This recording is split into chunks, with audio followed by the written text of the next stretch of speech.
Demikianlah kita sudah mendengarkan puji-pujian dalam sukacita kita merayakan Paskah saat ini. Karena kita tahu bahwa jika Yesus tidak bangkit maka sia-sialah iman kepercayaan kita selama ini. Sambutlah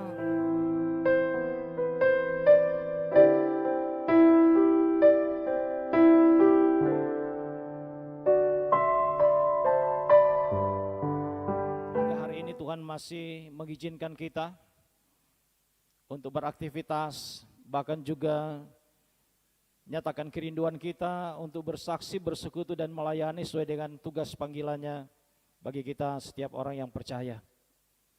Saudara-saudara, tentunya kita selaku orang yang percaya kepada Tuhan sangat bersyukur karena kita memiliki Allah yang sungguh begitu mengasihi kita, sehingga Dia bahkan rela mati di kayu salib demi keselamatan kita.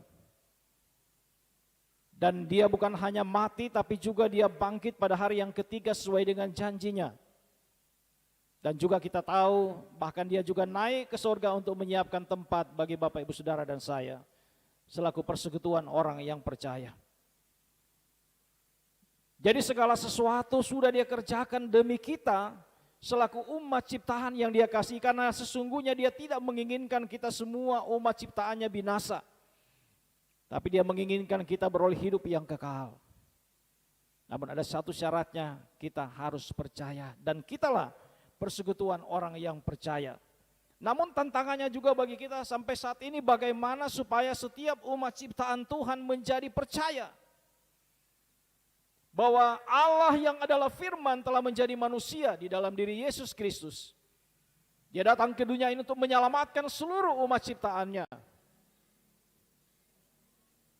Ini masih merupakan PR bagi kita semua dalam tugas tanggung jawab iman yang Tuhan berikan bagi kita melalui profesi pekerjaan kita, talenta karunia yang kita miliki untuk menjadi saksinya kemanapun kita pergi dan berada.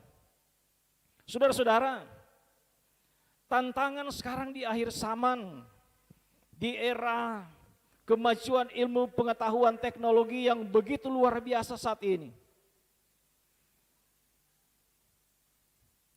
bagi kita selaku orang-orang yang percaya yang diperintahkan untuk memberitakan kabar baik, memberitakan Injil sampai ke ujung bumi, memiliki tantangan tersendiri. Karena kalau kita melihat saat ini di media-media sosial yang sangat nyata, ternyata lebih banyak berita bohongnya daripada kebenaran yang disampaikan. Apakah itu pertanda bahwa saat ini iblis juga ingin menguasai media-media sosial yang ada, supaya apa? Kebenaran itu akan tertutup. Oleh karena itu tantangan juga bagi kita selaku gereja Tuhan dalam menjalankan tugas misioner, dalam menyampaikan kabar baik saat ini berhadapan dengan hal itu. Saudara-saudara, dari data Kementerian Kominfo dikatakan bahwa di Indonesia saja ada 800.000 situs penyebar hoaks. Ya, kita bisa membayangkan, ya. Kemudian dari Mabes Polri mengatakan setiap hari ada kurang lebih 3.500 hoaks yang beredar. Ya.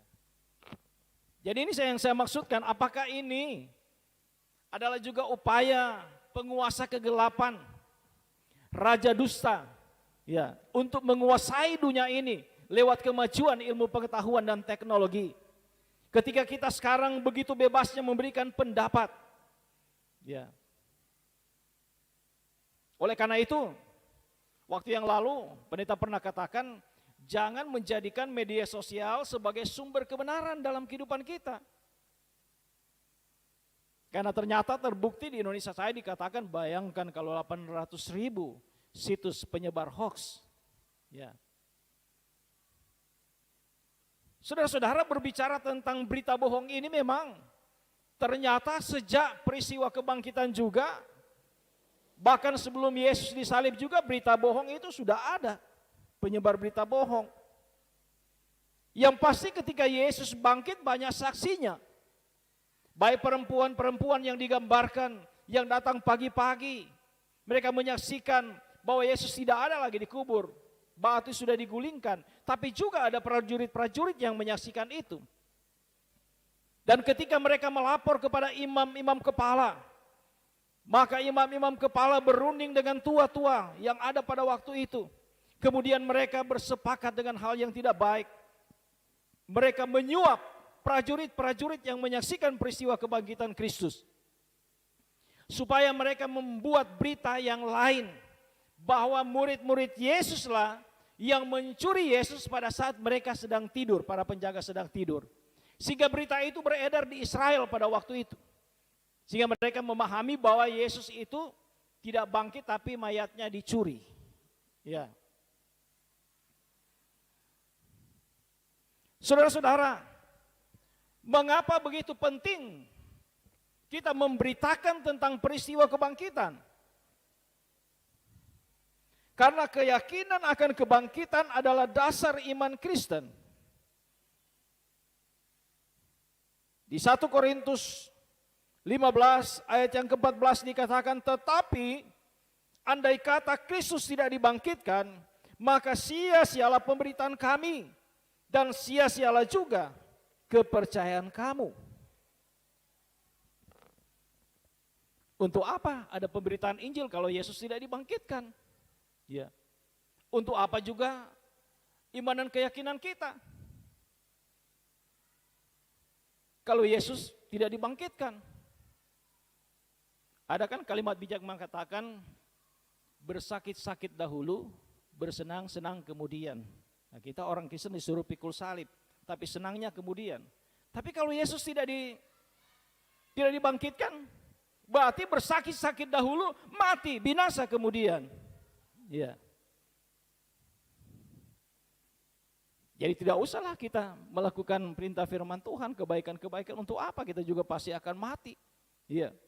Kita pasti akan binasa semuanya, tidak ada janji kehidupan yang kekal, tidak ada kerajaan surga yang kekal bagi kita. Oleh karena itu, peristiwa kebangkitan ini memang harus terus diberitakan. Karena ini merupakan dasar bagi iman Kristen. Saudara-saudara, kebangkitan Yesus telah melahirkan semangat reformasi dengan mengangkat derajat perempuan yang selama ini dibatasi peran mereka menjadi mitra Allah dalam menyampaikan kabar baik tentang peristiwa kebangkitan Yesus. Saudara-saudara, kita tahu kaum perempuan pada waktu itu tidak mendapatkan tempat, ya, untuk melakukan sesuatu. Bahkan kita tahu kaum perempuan juga tidak boleh sembarangan berbicara di depan umum. Ya. Tapi justru mereka yang dipakai oleh Tuhan untuk menyaksikan tentang peristiwa kebangkitan itu. Inilah yang dimaksud dengan reformasi yang dilakukan melalui peristiwa kebangkitan. Ya. Kita tahu juga dalam cerita ini digambarkan adalah seorang anak muda yang berbaju putih. Memang tidak ditegaskan langsung bahwa itu adalah malaikat Tuhan, tapi memang kita tahu itu pasti malaikat Tuhan yang dimaksud oleh firman Tuhan. Tapi di sini ada penekanan seorang anak muda juga yang dipakai Tuhan untuk menjadi saksinya tentang peristiwa kebangkitan ini. Kita tahu kan anak muda seringkali dikatakan belum berpengalaman, ya, sehingga apa yang disampaikan tidak langsung bisa dipercaya. Tapi di sini kita lihat bagaimana Tuhan memakai juga anak muda untuk menjadi alat untuk menyampaikan satu kesaksian. Jadi Tuhan bisa memakai siapa saja untuk menyampaikan kabar baik. Tuhan bisa memakai kita semua sebagai alatnya dalam menyampaikan kabar sukacita ini. Saudara-saudara, melalui cerita ini juga kita bisa menyaksikan bagaimana janji Tuhan yang selalu digenapi. Karena Dia adalah jalan dan kebenaran dan hidup. Kita tahu Yesus pernah mengatakan bahwa dia memang benar akan mati, tapi juga dia akan bangkit pada hari yang ketiga. Ia bahkan juga pernah mengatakan bahwa setelah dia bangkit, dia akan mendahului murid-muridnya ke Galilea. Dan itu juga yang terjadi sebagaimana yang dikatakan dalam pembacaan kita tadi oleh seorang yang digambarkan seorang anak muda yang berjubah putih yang duduk di sebelah kanan. Dia mengatakan, kalau kita membaca di ayat yang ke-6, tetapi orang muda itu berkata kepada mereka, jangan takut, kamu mencari Yesus orang Nazaret yang disalibkan itu. Ia telah bangkit. Ia tidak ada di sini. Lihat, inilah tempat mereka membaringkan dia. Selanjutnya dikatakan, tetapi sekarang pergilah, katakanlah kepada murid-muridnya dan kepada Petrus, ia mendahului kamu ke Galilea. Di sana kamu akan melihat dia seperti yang sudah dikatakannya kepada kamu. Jadi kita bisa melihat bahwa memang apa yang sudah disampaikan Tuhan, apa yang menjadi janji-janji Allah selalu digenapi. Oleh karena itu, pengharapan ini yang harus selalu kita miliki dalam kehidupan kita selaku orang yang percaya. Pengharapan kita dalam Tuhan adalah pengharapan yang pasti dan pasti tidak akan mengecewakan. Pengharapan kita pada waktunya kita akan berada di kerajaan sorga yang kekal bersama dengan Allah Bapa di sorga. Itu pasti satu waktu akan terjadi. Sudah terbukti di sepanjang sejarah orang yang percaya, setiap perkataan daripada Tuhan selalu digenapi. Oleh karena itu, jangan juga kita sebagai manusia menganggap enteng, mengatakan wah itu kalau neraka itu ada tidak? Ya. Surga itu ada tidak? Ya. Kita harus yakin bahwa apa yang dikatakan oleh Tuhan itu satu kebenaran dan satu waktu memang akan terbukti, kita akan menyaksikan secara langsung itu terjadi dalam kehidupan kita.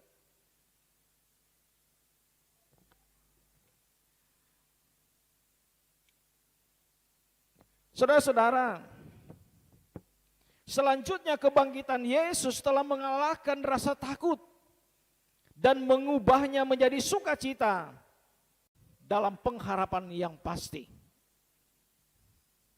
Kita tahu ketika Yesus disalib, murid-muridnya, memang Tuhan Yesus sudah pernah mengatakan bahwa imanmu akan goyah kepada murid-muridnya. Walaupun mereka berkeras tidak akan goyah, tapi apa yang dikatakan Yesus satu kebenaran. Kita kan manusia tidak pernah tahu bahkan apa yang terjadi ke depan, tapi dia sangat tahu. Termasuk apa yang akan terjadi kepada murid-muridnya, bahwa murid-muridnya akan goyah imannya. Itu yang terjadi ketika Yesus ditangkap dan dihukum mati. Bahkan mereka suka mengurung diri dalam ruangan.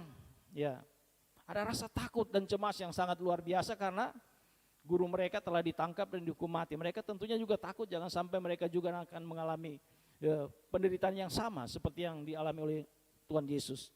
Namun lewat peristiwa kebangkitan boleh membawa sukacita, boleh memberikan satu pengharapan. Bukan hanya bagi murid-murid, tapi orang-orang yang percaya pada waktu dan juga yang percaya di masa kini. Jadi pengharapan kita, firman Tuhan memang katakan pengharapan orang benar akan menjadi sukacita. Ya. Jadi pengharapan kita selaku orang-orang yang dibenarkan lewat pengorbanan Kristus dikatakan akan menjadi sukacita. Oleh karena itu apapun tantangan, pergumulan yang kita alami dalam hidup ini, janganlah kita pernah menyerah dalam menjalani hidup ini. Karena kita punya pengharapan yang pasti dalam Tuhan. Apalagi kalau kita meninggalkan iman dan keyakinan kita.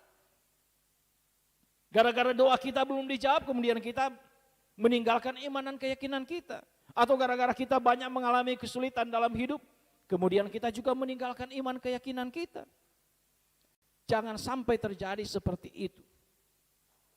Karena janji Tuhan pasti akan digenapi dan pasti kita semua menginginkan kita hidup di kerajaan surga yang kekal yang Tuhan janjikan bagi kita semua selaku orang-orang yang percaya kepadanya.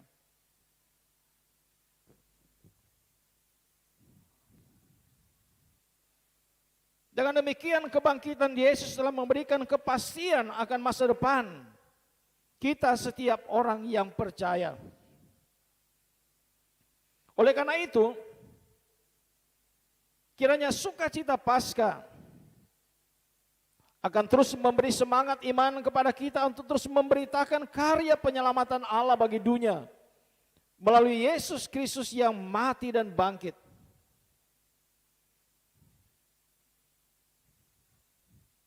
Saudara-saudara,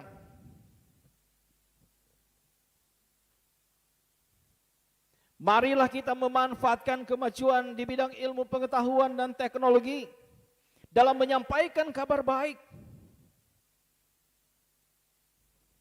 Walaupun kita tahu banyak yang suka menggugat iman kita kalau di media-media sosial.